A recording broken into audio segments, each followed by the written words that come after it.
Good morning po sa inyo lahat. Isa pang muli yugto ng ating daily Bible blessings.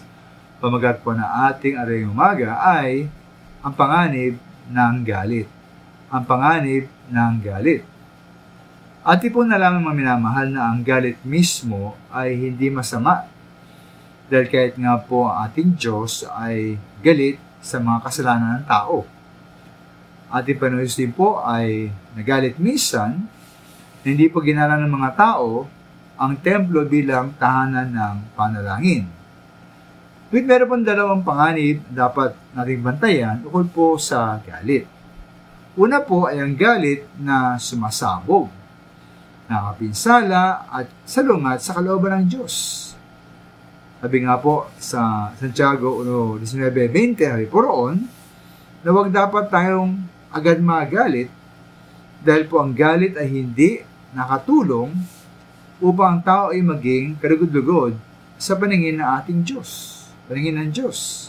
Kasi mga minamahal, kapag tayo po ay galit, napakadali para sa atin ang magkasala. Ito nga po nangyari po kay Moises sa mga bilang 20 ng Biblia. Sa verse 8, siya po inutusan ng Diyos, si Moises, na magsalita sa bato at lalabas ang tubig para sa taong bayan at sa kanilang mga hayop. Ngunit marahil po dahil sa galit ni Moises sa mga taga-Israel, dahil sila po lagi nagreklamo, ay sa verse 11, dalawang ulit ni Moises na pinalo ang bato sa magitan ng tungkod.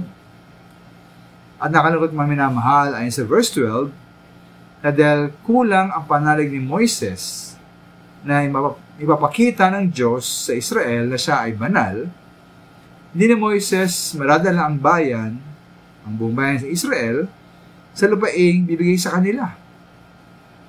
Kaya dapat tayo matutong mga minamahal, magpigil sa ating galit. Ikalawa po, atin pong iwasan na magkimkim ng galit. Huwag tayo magkimkim ng galit.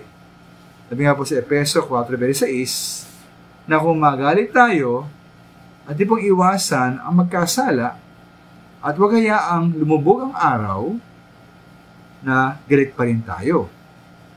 Dapat pa tayo mag-usap, ayusin po ang alitan, at alisin ang galit sa lalong madaling panahon.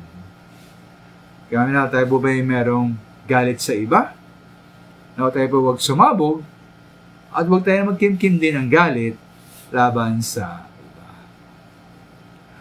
Salamat.